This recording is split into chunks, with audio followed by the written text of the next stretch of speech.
এই সবর অর্জন করার জন্য, বিপদ মুসিবতে আমাদের দুশ্চিন্তা দূর করতে, আমাদের জীবন থেকে অস্থিরতা দূর করতে সব সময় ভরসা করতে হবে কার প্রতি? সবাই বলেন কার প্রতি? আল্লাহর প্রতি। কোরআনুল কারীমে এটাকে বলা হয় আত-তাওয়াক্কুলু আলাল্লাহ। সর্বাবস্থায় ভরসা করতে হবে কার প্রতি? আল্লাহর প্রতি। বিপদ আপদে দুশ্চিন্তা দূর করতে, আমাদের জীবন থেকে অস্থিরতা দূর করতে আত-তাওয়াক্কুলু আলাল্লাহ, আল্লাহর প্রতি ভরসা করা মানে আল্লাহর পক্ষ থেকে একটা গুরুত্বপূর্ণ একটি নিয়ামত। আপনি আপনার জীবনে, ব্যক্তিগত জীবনে, পারিবারিক জীবনে, সামাজিক জীবনে যদি আল্লাহর প্রতি ভরসা করতে পারেন, আল্লাহ রাব্বুল আলামিন মনের যে স্থিরতা রয়েছে, মনের যে প্রশান্তি রয়েছে, অন্তরের যে নিশ্চয়তা রয়েছে, সব ধরনের পথকে আল্লাহ রাব্বুল আলামিন আপনার জন্য উন্মুক্ত করে দিয়ে দিবেন।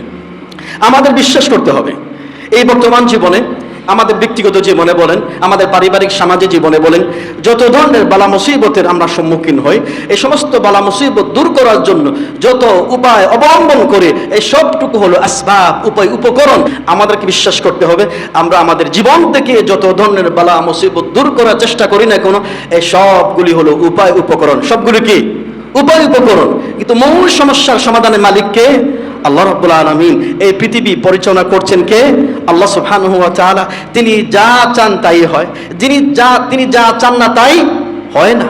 এই জন্য নবী মুহাম্মদুন সাল্লাল্লাহু আলাইহি ওয়াসাল্লাম আব্দুল্লাহ ইবনে আব্বাস রাদিয়াল্লাহু আনহুমাকে নসিহত করছিলেন। তিনি বলছিলেন, ওয়ালাম আন্নাল উম্মাতা লাউ ইজতামাআত আলা আন ইয়ানফাউকা বিশাইইন লাম ইয়ানফাউকা বিশাইইন ইল্লা কাদ কাতাবাহু আল্লাহু লাক। হে প্রিয় বৎস, তুমি জেনে রাখো, পৃথিবীর সব মানুষ যদি একত্রিত হয়ে তোমার কোনো উপকার করার জন্য যদি ঐক্যবদ্ধ হয়, ততটুকু উপকার করতে পারবে যতটুকু আল্লাহ রাব্বুল আলামিন তোমার তাকদীরের মধ্যে লিখে রেখেছেন। আর পৃথিবীর সব মানুষ যদি একত্রিত হয়ে তোমার কোনো অকল্যাণ করতে চায়, ততটুকুই অকল্যাণ করতে পারবে যতটুকু আল্লাহ রাব্বুল আলামিন তোমার তাকদীরের মধ্যে লিখে রেখেছেন। এই জন্য কিসের অশান্তি, কিসের অস্থিরতা, কিসের আমাদের জন্য হতাশ? এই হতাশ হওয়া যাবে না।